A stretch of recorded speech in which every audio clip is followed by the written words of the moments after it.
Great, wonderful. So, hi and welcome to episode 3 of Hear Me Out. Today, we're going to be speaking about education and specifically high school, our high school experiences, challenges that we faced, high school in general, the education system, and much, much more. Today, I'm joined by my speakers. Please introduce yourselves. Hello, everyone. I am Darren. Hi, I'm Aisha.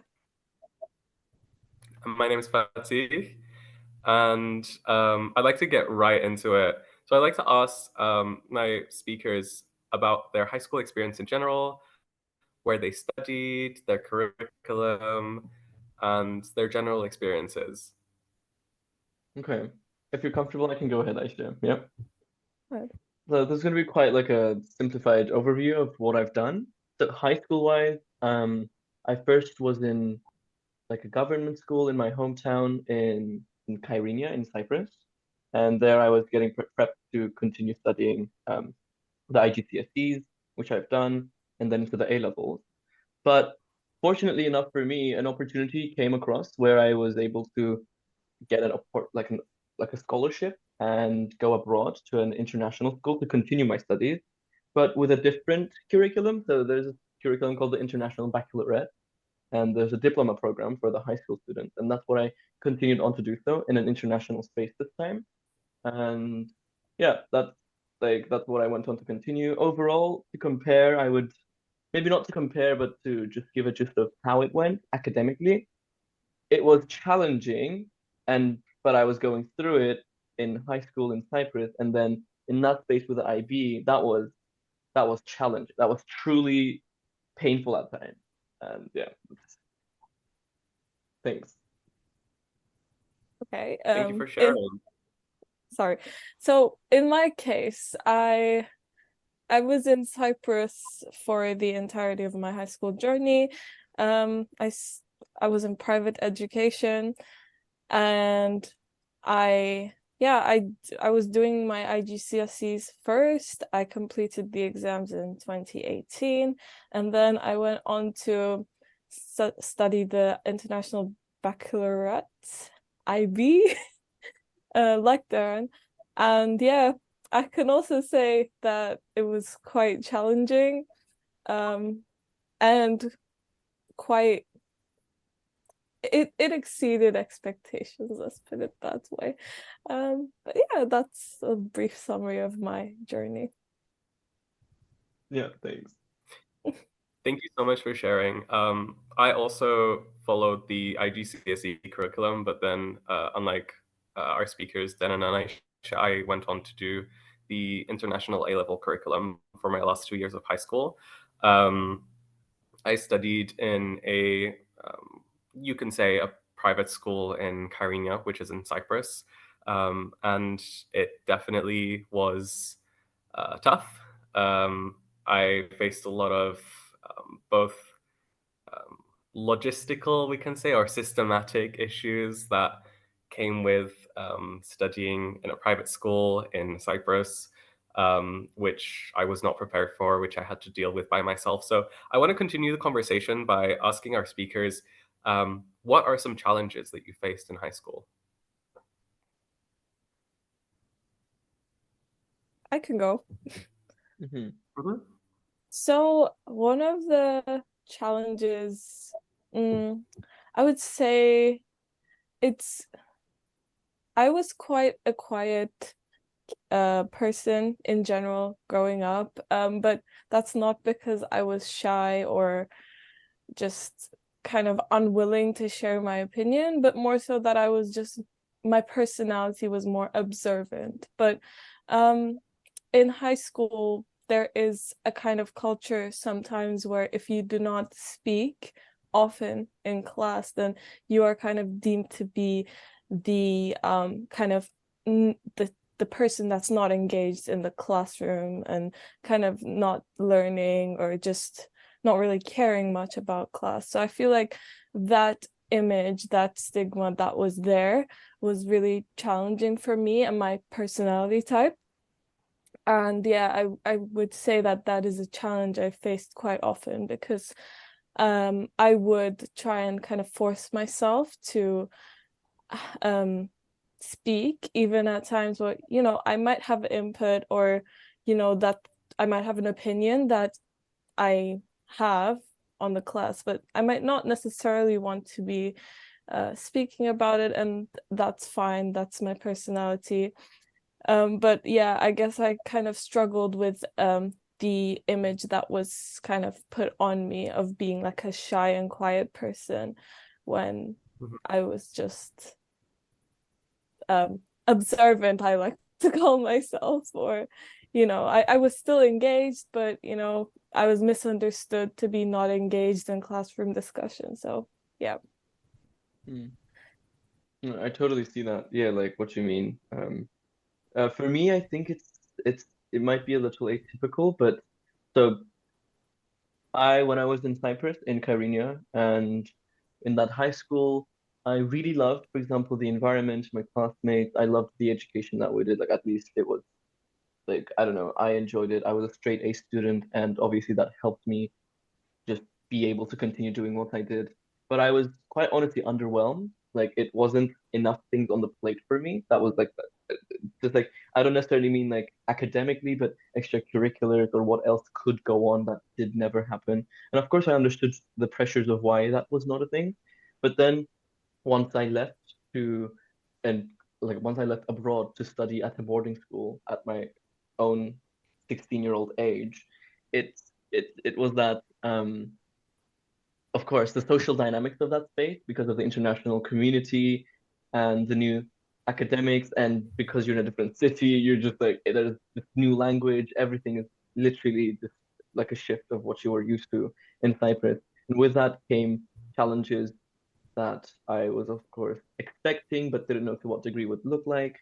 As much as I love the international community, the social dynamics of it was challenging at times.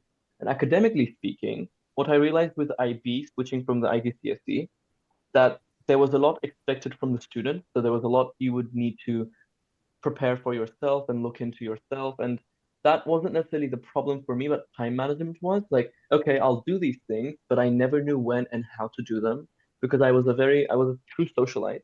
And for that reason, I wouldn't know when to spare time and actually sit down and get things done for myself so that I could continue being a straight A or at least an average student. But instead, I experienced a lot of faltering in my academic career, what do you say, like performance. uh, yeah, it's when you're underprepared for something or you just didn't come from that kind of understanding of what education can be. It was like I was thrown into university at like 2 years earlier, and it was a shock, right? So yeah. Yeah, I can definitely relate on that note. High school is challenging times for most students, and a lot of the times I hear and I feel that students are often underprepared for what they're getting themselves into, whether it's with examinations, whether it's with their social life or changes that are happening ever so quickly, preparing for uni, where am I going to apply? Do I have enough supports? All of these big decisions that students need to make in high school. What subjects Hmm. am I going to take? What do I want to do in the future? I need to decide accordingly. And to have that pressure put on um, us and everyone at that such a young age, it really is tough.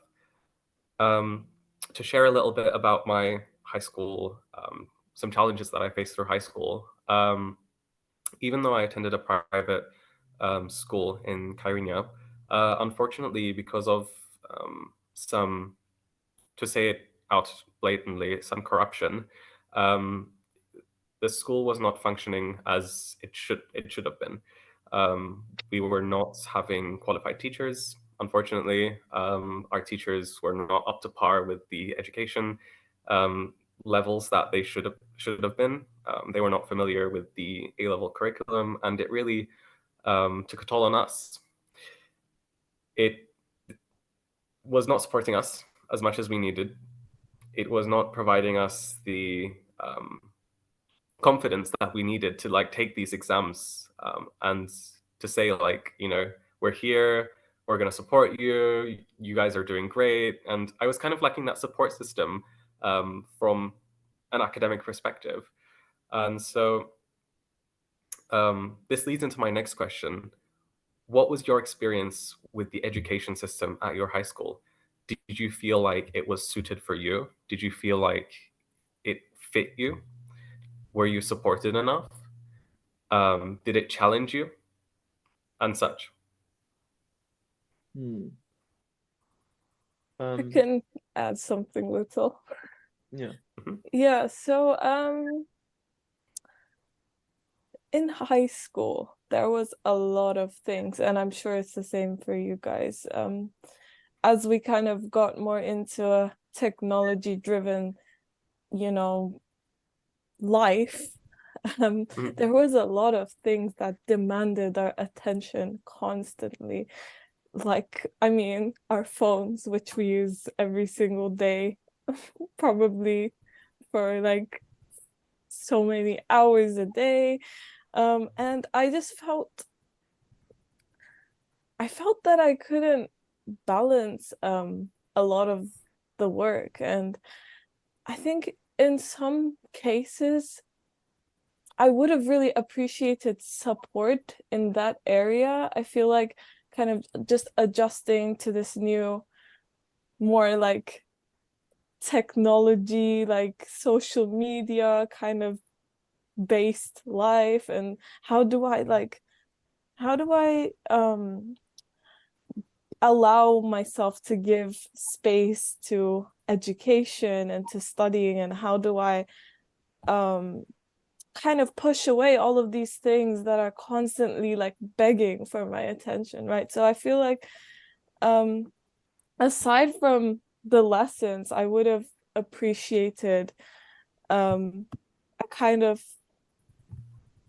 more robust support system in terms of, like, as Darren previously mentioned as well, time management and just like balance in life, and these like more kind of techniques to like how to really kind of discipline yourself into like your classes, like instead of everything else that's begging for your attention.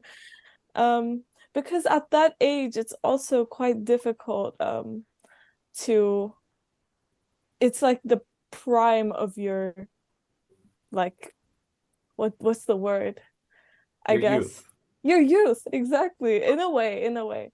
Um, you're in your teens, like you want to get to know the world at the same time as you're, at school. You want to do well as well, but then there's like two sides to you, like the kind of curious side that like towards the outside world, and then the side of you that also wants to, I mean, it was like that for me at least, that also wants to perform at school.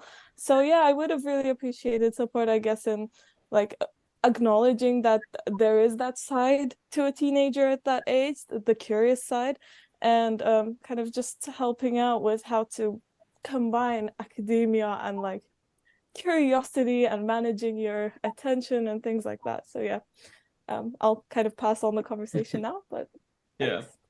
There's something you said about how it was like the prime of your youth. Kind of sort of bouncing off of that, what I can say is, in Cyprus, as much as I was like a very multifaceted like student with my extracurriculars as well, right? I would dance, and I still do. I would do theater at the time. I would engage in other sports activities. I would have hindrances with like music, and there was just like a lot happening for me. And there was like the academic stuff, but still, yet for that, even with that, I realized once I moved on into a different and completely more, let's say, advanced academic space, that what I got used to in what I believed I'm valuable for was my academic performance. So what I mean is I apparently very much engraved into my head that I was valuable with my academic performance. What defined me was that validation, whether it was parental or whether it was like the institution validating me because I was a straight A student. And once I started struggling with academics and that did not reflect in the way that I was used to it, I had a very big like confidence plummeting situation happen to me. And it was like more of a mental health. Like regardless of whether So first of all, I started feeling less valuable for just existing because I did not yet have an understanding of life being so much more than what you're given and went to do at school, right? There's so much to it, but I did not have that understanding at the time, not to this extent. For that reason, I felt invaluable. I don't know if that's the right word, but I did not feel as valuable. Then with mental health, IB was quite challenging again. And for that reason, there was a lot of things to pick up from, and just like there was a lot of strings that you needed to be able to hold at the same time. And when you were not able to do that, I found myself in a very just like insecure place. I wasn't able to have good executive decision making when I would need to start doing something or when I wouldn't. Another problem I had with like academic institutions, even until today, is with it's going to be quite specific with group projects, with collaborative skill requiring things. What I seem to see until today, starting from primary school even, is that once there's a group project that you're meant to do, they it's kind of like you and you, or whether it is that you're grouping yourself, are grouped. This is the deadline, this is the task, you need to get it done until then. But nobody's really sitting us through what it means to be a group, what it means to be a team, what it means to lead or have different certain roles to carry the tasks together. Nobody's really teaching us about collaboration in a way where we can resolve internal conflict if it comes up. And then we have like a bittersweet environment throughout at least my group project, which until to this day I'm struggling to manage in the way that I would want it to be, like ideally. And for that reason, I think education is falling falling back a little, and for a few other reasons. But yeah, that's what I'll say.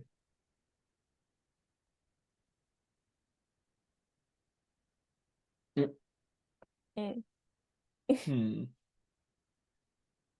I can edit this, it's fine. But Oh no. Hello, hi, I think I'm back. yes, Technical issue. Yes. we can edit it. That's No what problem. Cypress is Yeah. like. Add that. Keep that.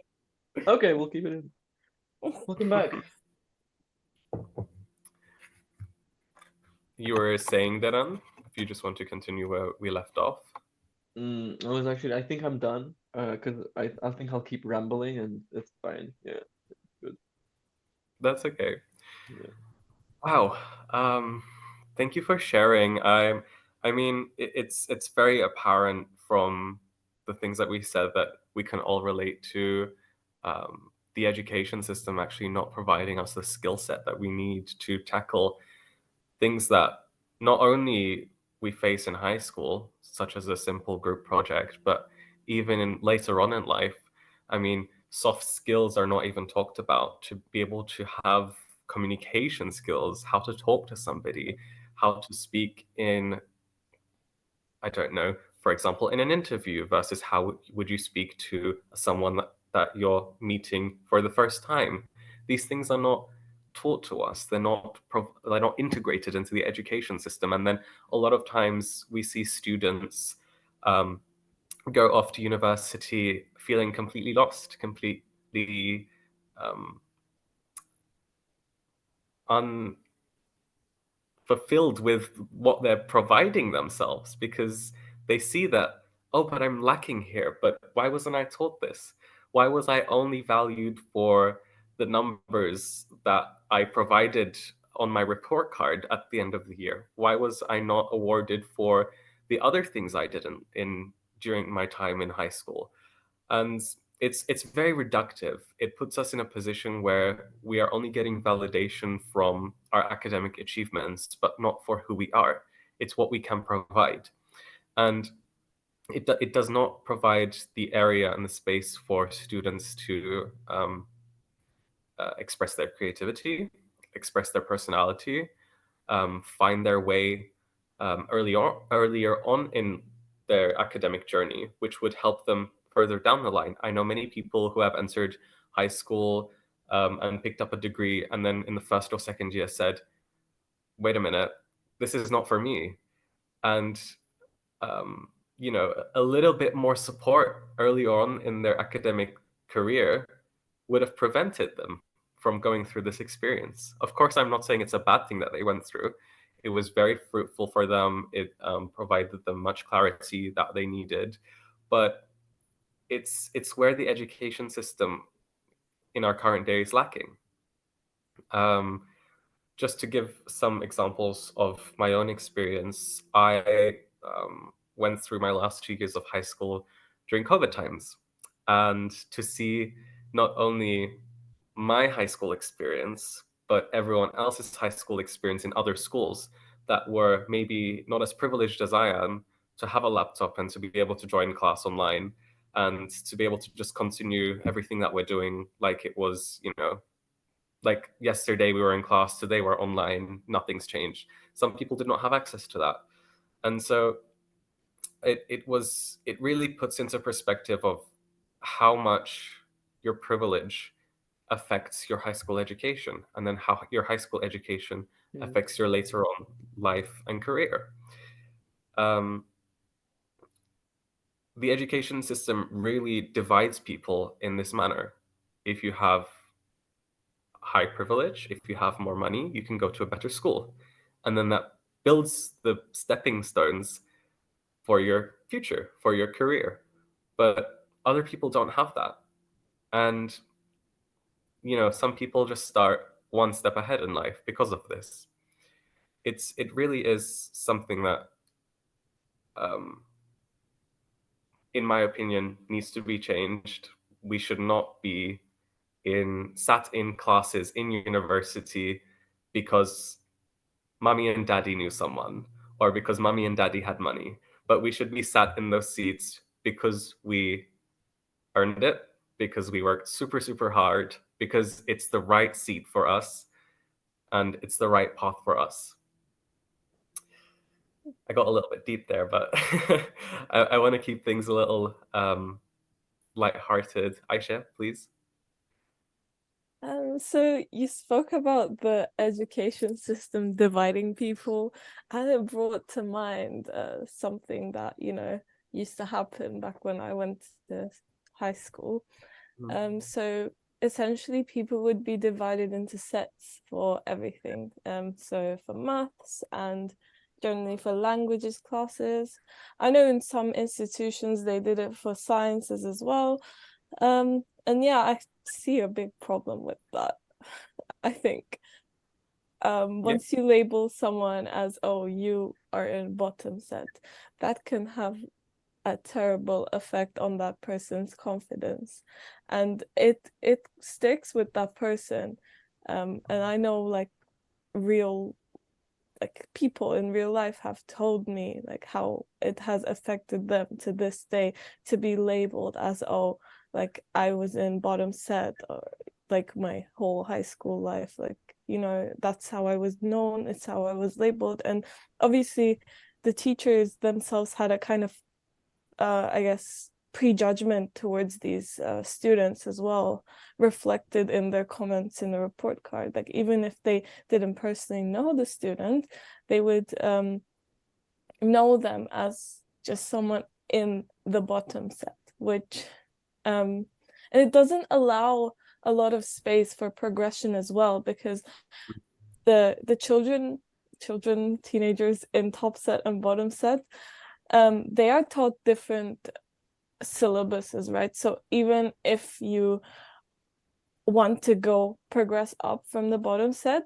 you would have a lot of empty gaps to fill, and it would be impossible for you to move smoothly.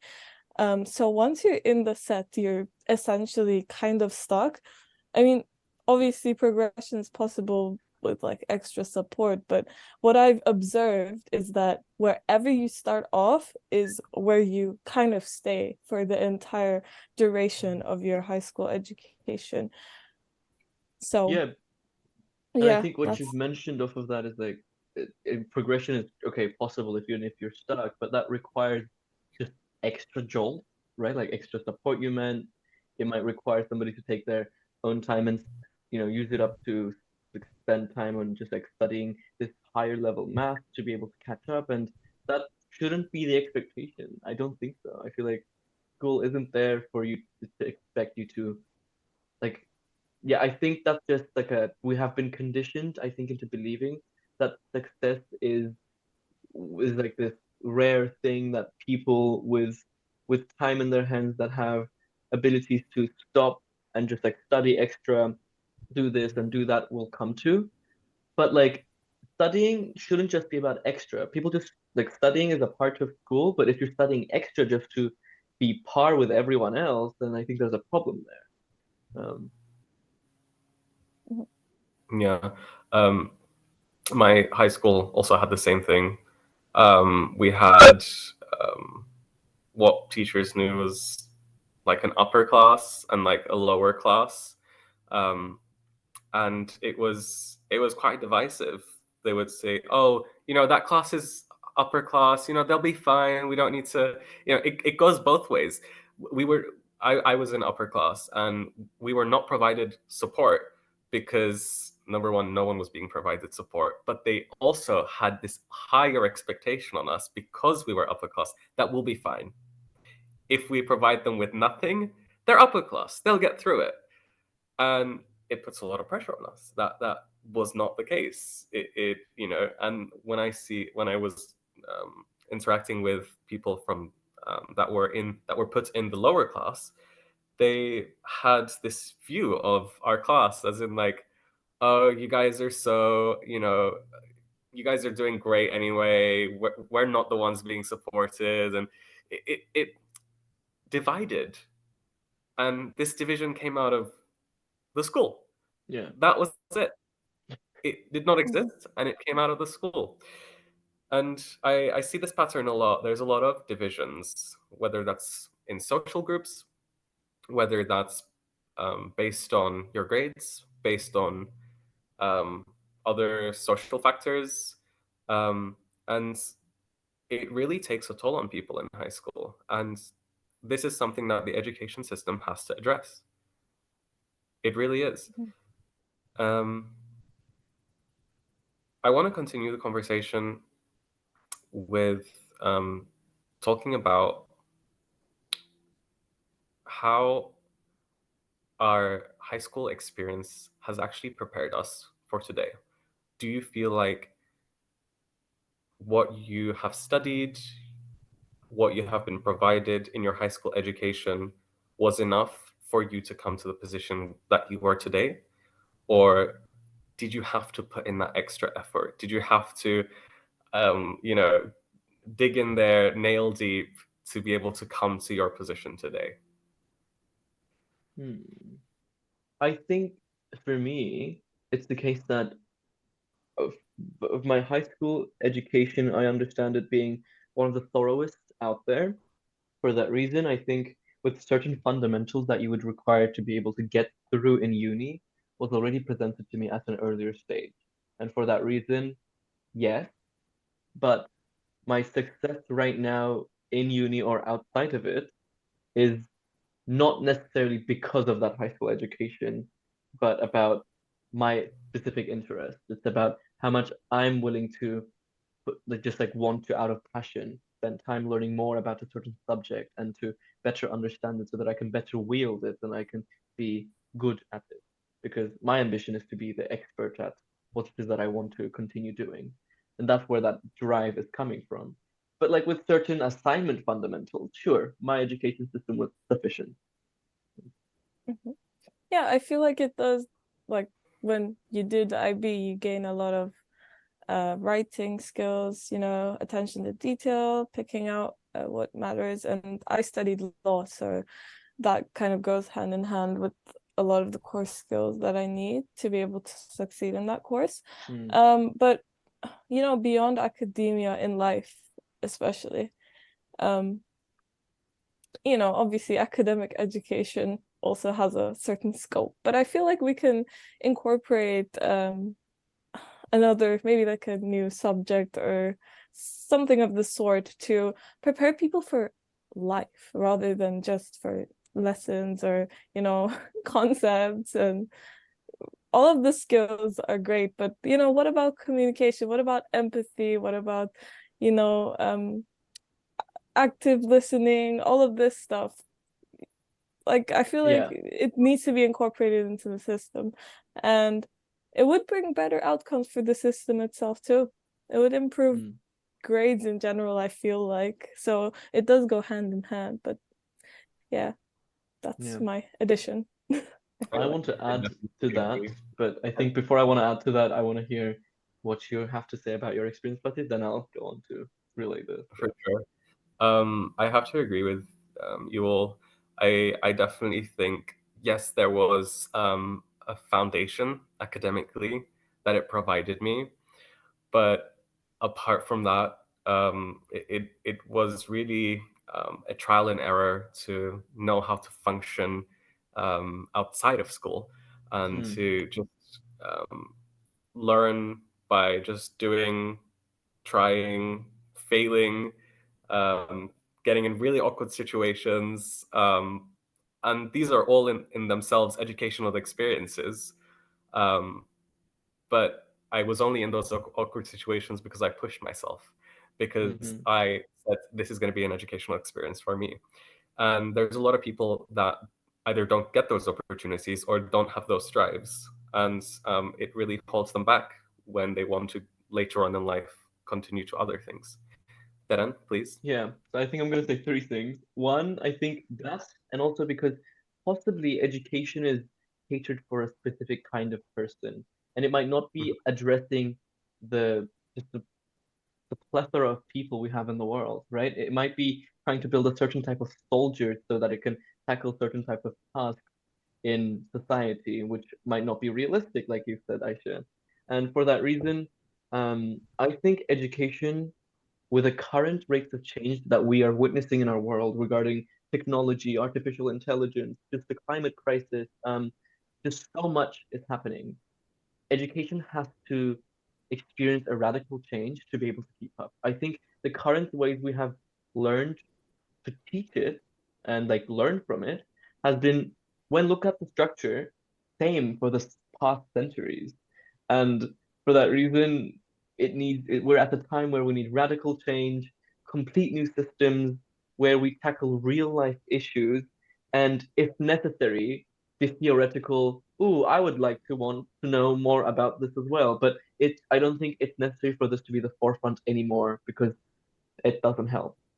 Um, and on the third mark, I want to say, for my experience after high school, I felt so burnt out and out of wanting to continue that tempo of education and constant performance Mhm. that I needed to take a gap year. And I just want to say that this is something people do, and it's completely fine. It's what I've done. I had a gap year before beginning to tackle uni, and it helped me because now that I find myself in university, I had the time, a whole year, to be able to process what I've been through in high school, and both socially and academically. And then moving into uni, I didn't have all those baggage that I was carrying with me, and so I was able to try to like start fresh and also take the time to truly know what I want to continue doing in university. I had a year more to apply, begin thinking about university, and that took a lot of weight off of me when compared with my peers because I wasn't struggling in the midst of all the assignments to find universities and apply and sit meetings and interviews, and that helped. Yeah. That's really wonderful that you shared that, because it just highlights the fact that there's not one path Mm-mm. to where we want to go. There's not one path of success, and it's okay to just pause. It's okay to fail and start again. It's okay to just diverge from what the rest of your class is doing, and do something else. If it works for you, that's amazing. I want to thank our speakers today for very fruitful conversations. Um, Starting to conclude, I want to end on a good note.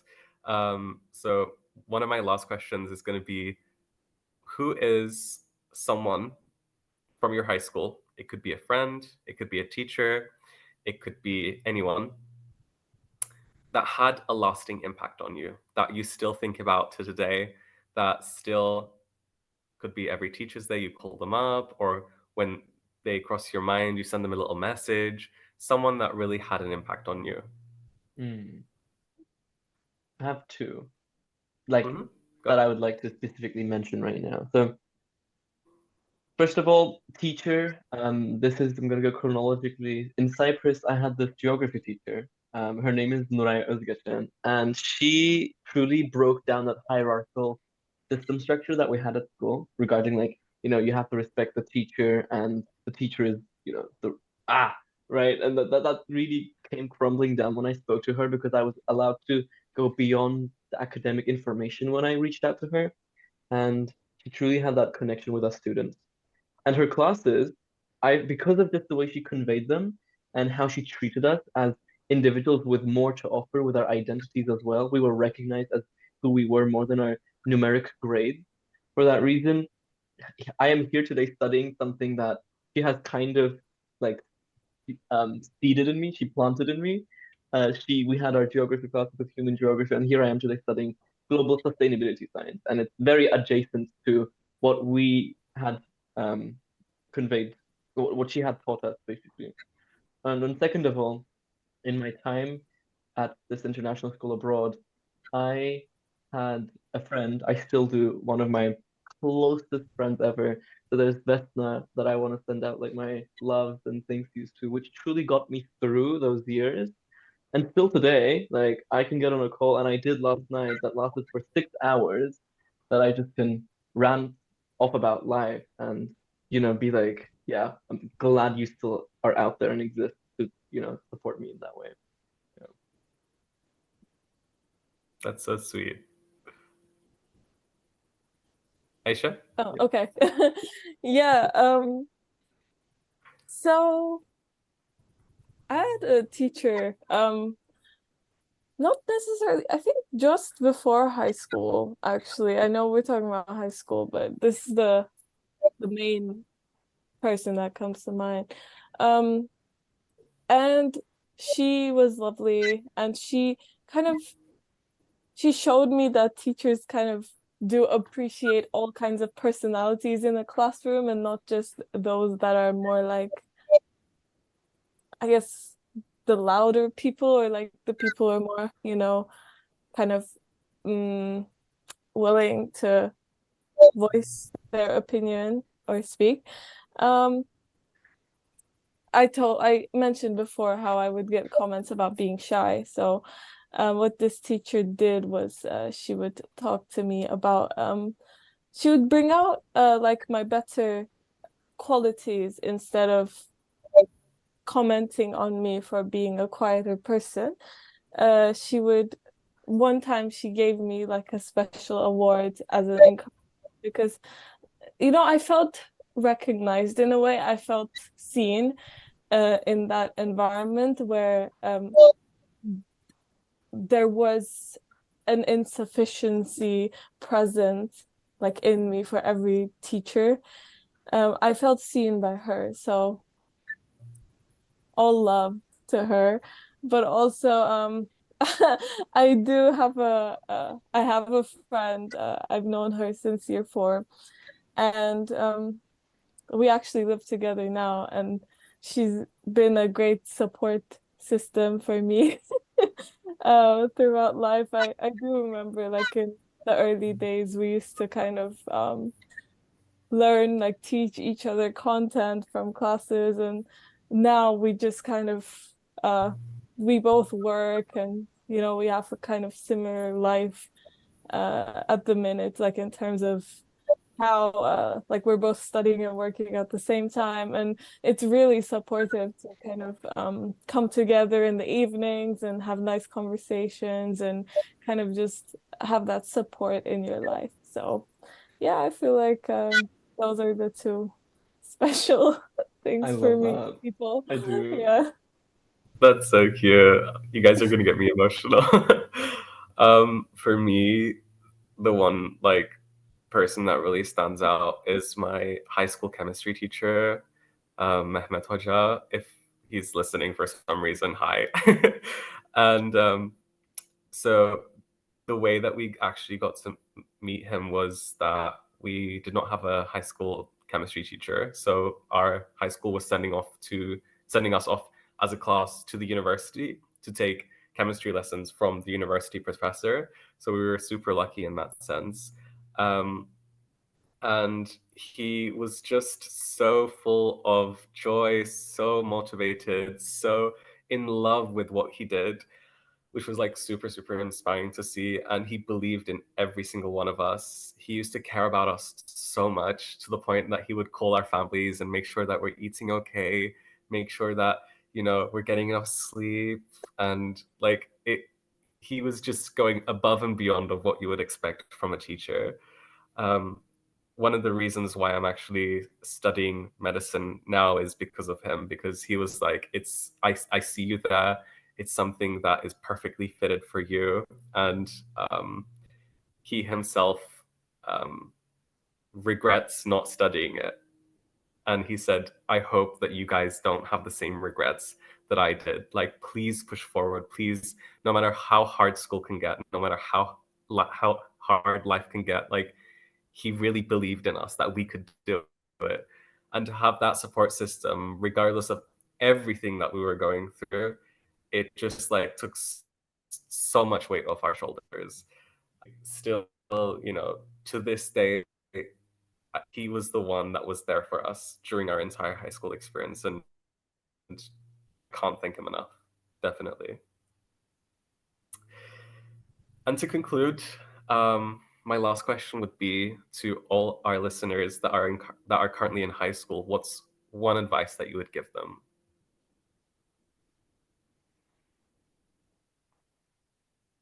Ooh, I think I can start with this. go ahead. Yeah. I would definitely say that it's tough. I know. It feels like you have the weight of the entire world on your shoulders. It feels like if you fail, if you trip up, if you do one wrong thing, that's it. And it's gone. But trust me that the experiences that you go through, the friends that you make, the teachers that you meet, everything will shape you to the person you are going to be. So whether it's good, whether it's bad, whether you're struggling, whether you're having a great time, it all is preparing you in some way to the person that you're going to be. So I would say live it to the fullest.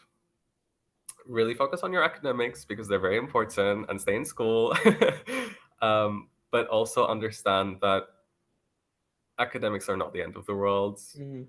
If you get a low grade one day, you're not going to die. You're still going to get into that great uni that you wanted to, not because you did amazing, but because you are the person that you are. You're going to be accepted because of that, not because you got all tens, not because anything else. Mhm. If you truly understand your position in society and the role that you play, that's all that matters. Yeah, And do yeah, sorry. sorry. Yeah, just like a quick kind of adding on to that. Do not let these numbers, these opinions from people define who you are, your capability, your potential, your ability to reach your goals. Don't let it steal from your confidence. You are so much more than what is written on a piece of paper about you. Yeah. Yeah, and I think I'm just going to continue echoing the same thing both of these speakers of mine have said, that um, academically, I think it's not easy to make a wrong choice. I think there are choices you'll make that will end up having maybe quite the different results eventually, but that doesn't mean one was better for you than the other, because you don't know that. And for that reason, if you even don't end up in this dream uni or wherever position you wanted to be in, that doesn't mean you can't make the most of it. And it's like you don't know whether that uni was going to be actually good for you in the first place. These are all predictions. These are all what you've been told or what you have read, and it doesn't necessarily reflect the truth. Anything can happen. And for that reason, I think I understand that we have been through it. We're at the position to be able to sit and tell you from a place of privilege of um, don't value those numbers, and that You don't allow them to sway your confidence or security. And I don't truly know how to tell you that you can do a certain thing so that you don't take it on this way, but I can let you know that that is the way, and that once you're out of it, you can look back on it and it's like, yeah, there is truly no worth in you worrying over these numerals because they don't define you. You are not academics, you are not education, you are not your school, you are human. Be be comfortable in your humanhood. You can provide so much. Yeah. Yes, exactly. That was so sweet. I want to hug like all of the listeners who are currently in high school and just like give them a pat on the back. Just make sure that it's fine. Just take care of your mental health and like always just stay hydrated. Do you know Yeah. what? And socialize. If you've got There's nothing anything, wrong with going out. Like people will tell you that, but Yeah. please do socialize Yeah. because once you're here, it becomes harder to socialize. Do it when you can. Yeah. And your life is so much more than school, so socialize as well. Yeah. Don't be afraid to just try new things while you have the time Opportunities. and the opportunities too, for sure. Ah, that was so sweet. That was super, super nice. I want to thank you both for this episode, for sharing everything that you did, for giving wise advice for our younglings, for our high school students. And I hope even if there's just one person out there that listens to this and can take something away from it, that would just make me really, really happy. Thank you all, and to our listeners and viewers, I hope to see you next episode. Thank you. Bye. Bye. Thank you. Take care. Bye bye.